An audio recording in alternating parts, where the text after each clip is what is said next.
Hello friends, welcome to Yas Recipes. இன்னைக்கு நம்ம சேனல்ல ஒரு லஞ்ச் பாக்ஸ் ரெசிபி தான் பார்க்க போறோம். சோயா ரைஸ் சாப்பிடவே அவ்ளோ சூப்பரா இருக்கும். செய்யறது ரொம்ப ஈஸி. வாங்க எப்படி செய்யறதுன்னு பார்க்கலாம்.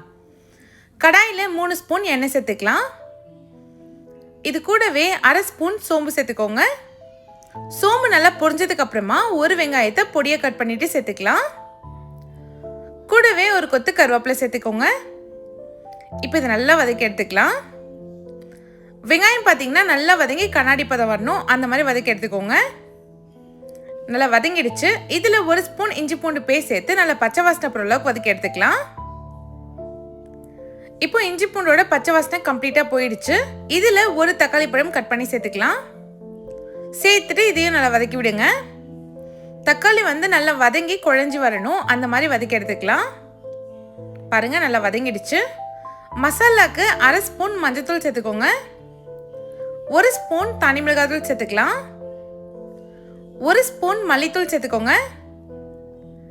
1/2 ஸ்பூன் கரம் மசாலா சேர்த்துக்கலாம். 1/2 ஸ்பூன் சீரகத்தூள் சேர்த்துக்கோங்க. 1/2 ஸ்பூன் மிளகுத்தூள் சேர்த்துக்கலாம். இப்போ தேவையான அளவுக்கு உப்பு சேர்த்துக்கோங்க. நான் ஒரு 1/2 ஸ்பூன் சேர்த்துருக்கேன். இப்போ இது எல்லாத்தையும் நல்லா எண்ணெயிலே வதக்கி விடுங்க. அப்போதான் அந்த மசாலாவோட பச்சை ஸ்மெல் போய் நல்ல கலர் கொடுக்கும். இப்போ நான் ஆல்ரெடி மீல் மேக்கரை ஒரு 10 நிமிஷம் சுடு தண்ணியில் ஊற வச்சிருந்தேன். தண்ணி எல்லாத்தையும் பிழிஞ்சிட்டு இதோட சேர்த்துக்கோங்க.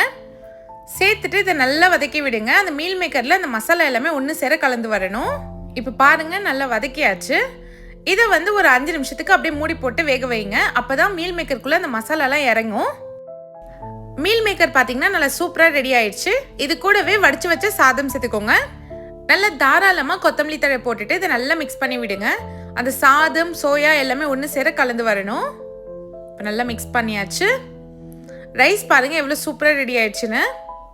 அவ்வளோதான், நல்லா சூப்பரான சோயா ரைஸ் ரெடி ஆயிடுச்சு. இதை நீங்களும் கண்டிப்பாக உங்கள் வீட்டில் ட்ரை பண்ணி பாருங்கள். ட்ரை பண்ணிவிட்டு எப்படி இருந்துச்சுன்னு கமெண்ட் பண்ணுங்கள். வீடியோ பிடிச்சிருந்தா யாஸ் ரெசிபீஸ் சேனலை சப்ஸ்கிரைப் பண்ணிவிடுங்க. தேங்க்ஸ் ஃபார் வாட்சிங்.